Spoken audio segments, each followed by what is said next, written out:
this is Malcolm Reilly. This is the best ever team I've ever coached. Starting off at fullback, difficult to go by Robbie O'Davis. I coached him at Newcastle Knights. Outstanding finisher, Robbie, tenacious guy, never gave in. But at Great Britain, I coached a guy called Phil Ford, a Welsh kid, who was also very elusive and played a major part in one of our big wins against Australia. I think we beat them 33-10. Phil was difficult to tackle because he was so elusive, but I'd have to go with Robbie O'Davis from a consistency point of view. On the wing, it was very difficult to go by Martin Offiah. He was along the lines of Ken Irvine. He'd do even time. I think he did even time for 100 metres. So he'd no difficulty tackling people from behind. His strength was his finishing and try scoring. Once again, if he got in an open space, you just put the glasses down, say bye-bye to him, because he was scoring a try. In the centre, it'd be difficult to go past Matthew Gidley, who played for the Newcastle Knights but came over on a season or two with St Helens. Matthew had great anticipation, terrific football brain, awareness. Alternately, the guy I played with and coached at Castleford, John Joyner, was an outstanding finisher, great leader of men. And in the two, I'd have to say I'd go with John Joyner. The other centre I would have to consider would be Keith Senior and Paul Newlove. Keith was a very robust, huge guy to handle. He was very difficult to tackle, run straight lines, and he'd invariably knock 2 or 3 players off on the way to the try line. But Paul Newlove, who I coached for Great Britain, was also an outstanding centre, played for Featherstone Rovers, good finisher, but in the two, I'd probably pick Keith Senior. On the other wing, it'd be difficult to go past Adam McDougall, who I coached at the Newcastle Knights. His nickname was Mad Dog, and he didn't get that for no reason. He was just crazy and very difficult to tackle.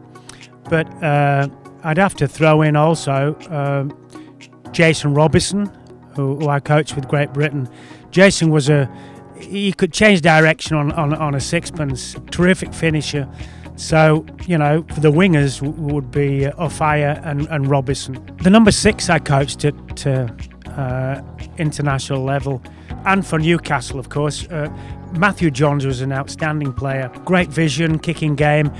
He complemented his brother at that position. They worked together extremely well. But the player I would have to select as my best number 6 I've coached would be Gary Schofield. Gary had everything. I remember in test matches against Australia and particularly New Zealand at Auckland, he kept throwing dummies, and the New Zealand side kept taking them, and he made a great partnership with Bobby Goulding at the time. That was in 1990. So my number 6, I would have to go with Gary Schofield.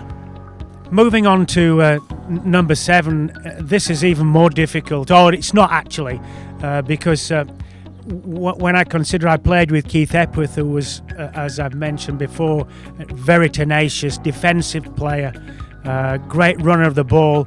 But also Andy Gregory, who I coached with Great Britain, was also in those same lines. Andy's organisational skills for Wigan was fantastic, and the same with the Great Britain when he played international football. But the one player I go for at number 7, and I think he's the best player I've ever had the pleasure to coach, would have to be Andrew Johns.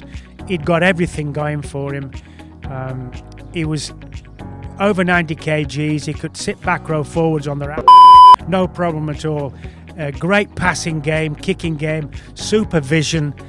He was just a magnificent player, and probably the best player I've ever been involved with. He'd have to be my best ever number 7. At number 8, it's not a difficult choice really. I played with Dennis Hartley, and I've the utmost respect for Dennis. He looked after me when I first came into the game. Tough, uncompromising, cruel at times. The game's changed dramatically since then. But the other forward who I rate so highly in that same position is Paul Harrigan, the chief. And Paul captained the Newcastle side that I coached.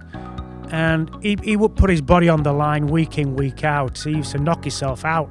And I had to actually have words with him about trying to use footwork at the line because his art was bigger than you'd ever imagine. So he'd have to go down in my books as the best number 8 I've ever coached.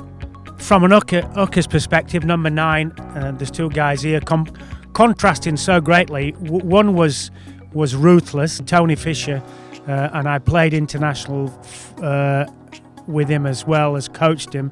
But the player I would select at number 9 would be Kevin Beardmore. Now, Kevin was a little bit like his brother Bob. His support play was first class. He had a great understanding with his brother. Offensively, he was as good as I've seen from that position. Great service, very dangerous from acting halfback, and I couldn't go by Kevin Beardmore for my number 9. My number 10 would be a split between 3 very good forwards. Kelvin Scurritt, who I coached at international level. Kelvin was ruthless. He was very direct with his running and really enthusiastic from that position. Tough player and utmost respect for him. Also Lee Crooks, who I coached at the same time. Lee was a little bit different a player than Kelvin. Kelvin was more robust. Lee was a bit more sophisticated with his ball handling, second phase play, and direction, passing game. But they were both outstanding players. But the one player I would go for in my pack would be Kevin Ward. And Kevin was awesome. I mean, I got Kevin from Stanley Rangers as a 19-year-old at his back row forward, and he got on the weights and he just pumped the iron and grew into a 17-stone awesome forward with great second phase plays, offload the ball all the time, did his work. So I'd have to go for Kevin Ward as my best number 10. Okay, for my second row position, the best ever player I coached, it's not an easy one. I'm going to mention 4 people to start off with. Adam Muir, who I coached at the Newcastle Knights, and Mark Glanville, who I also coached there, and he played at Leeds. And Mike Gregory, a Warrington player. Mike was, I coached Mike for the Great Britain side, along with Dennis Betts, who played for Wigan. It's a very difficult choice to make, select two from these 4. I'd have to go with Adam Muir from the Newcastle Knights. Adam was a big, robust back row forward, great hands, offloading skills, good footwork, and I'd go for Dennis Betts as the other second row forward. Dennis, I coached at Great Britain level, a formidable back rower, great running game, and they would have complemented each other really well. The loose forward, lock forward, as they call it in Australia, would also be a very difficult position to choose. First of all, Steve Norton, who I coached at Castleford. Steve was very elusive, a great passing game, vision, but I'd have to move on to Ellery Hanley, who I coached at Great Britain level. Ellery and I didn't always see eye to eye over a few issues, but I can't go past him. The guy was so tenacious. He was so tough and unstoppable at times.